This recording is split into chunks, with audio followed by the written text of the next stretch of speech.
বিটু কি হৈছে কোনকে বহা গণ্ডগোল নকৰিবা মই ৰেজিষ্টাৰ কৰিম এতিয়া সকলোৱে মাতি যাব দেই দুবাৰ নামাতো আকৌ ৰোল নম্বৰ 1 Yes, sir. 2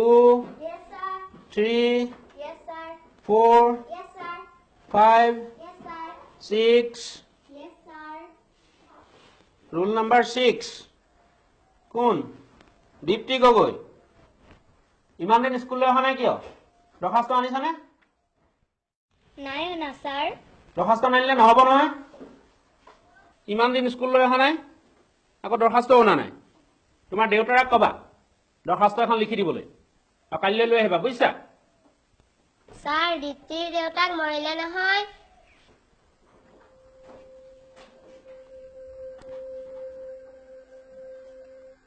চাওঁ দীপ্তি এইফালে আহাচোন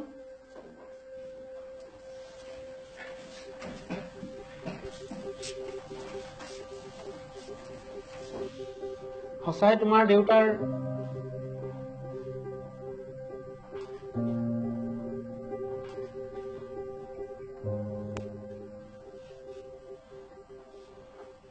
কেনেকৈ কি হ'ল কোৱাচোন মোক দেউতা ঢুকুৱা 15 দিন মান হ'ল স্যাৰ ডাক্তৰে কৈছিল বোলে দেউতাৰ পেটৰ ভিতৰত কিবা ঘা হৈছিল ভাল নহ'ল এই বাপেক মদ খাই মৰিলে স্যার চবে জানে মনে মনে থাকা বিটু তোমাক সুধিছো নেকি বহা সকলো কথাতে মাত মাতি থাকিব দীপ্তি মোক ভালকৈ বুজাই কোৱাচোন তোমাৰ দেউতাৰ কি হৈছিল কেনেকৈ ঢুকাল স্যাৰ মই ভালকৈ নেজানো দেউতাৰ পেটৰ ভিতৰত ঘা হৈছিল বুলি কোৱাহে শুনিছিলো ডাক্তৰে আৰু কৈছিল এইবোৰ ভাল নোহোৱা বেমাৰ মদ খালে হয় যিবোৰ মানুহে মদ আৰু কিবা বেয়া বস্তু খায় তেওঁলোকৰ এইবোৰ বেমাৰ বেছিকৈ হয় বোলে আচ্ছা দীপ্তি সঁচাই তোমাৰ দেউতাই মদ খাইছিল নেকি স্যাৰ মই নাজানো নহয় তোমাৰ মায়েও একো নকয় নেকি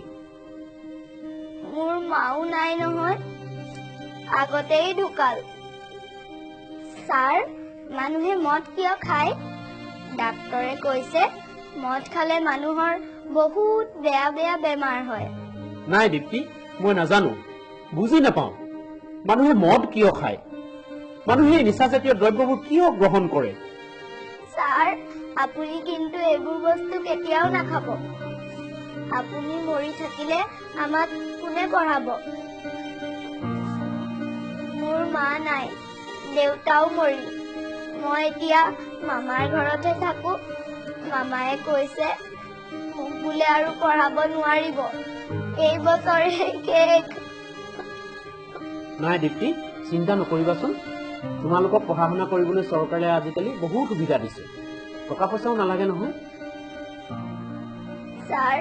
চৰকাৰে ইমান কাম কৰে মদ বন্ধ নকৰে কিয়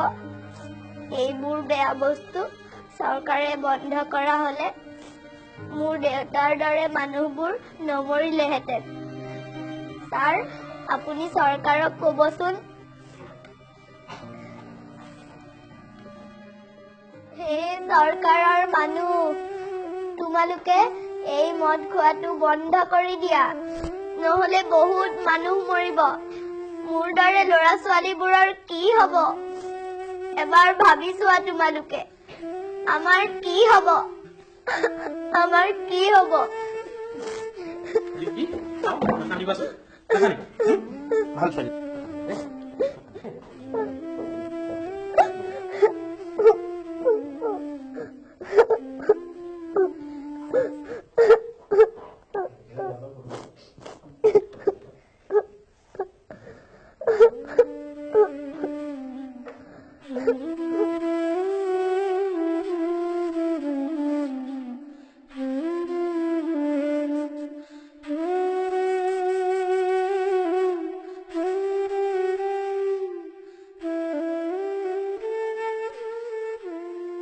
নমস্কাৰ আপোনালোকে প্ৰত্যক্ষ কৰিলে এই ঘাতক ৰূপী মদে কেনেকৈ একোটি সংসাৰ ধ্বংস কৰি দিয়ে কণ কণ ল'ৰা ছোৱালীৰ জীৱনলৈ অমানিশা নমাই আনে। এনেকুৱা উদাহৰণ আমাৰ সমাজত বহুতো আছে। আমি মাথো এটি ক্ষুদ্ৰ উদাহৰণ এটা আপোনালোকৰ আগত দাঙি ধৰিবলৈ চেষ্টা কৰিলোঁ। শেষত সকলোকে আহ্বান জনাওঁ, আহক সকলোৱে মিলি আমি এখন নিচামুক্ত সমাজ কৰোঁ। ধন্যবাদ।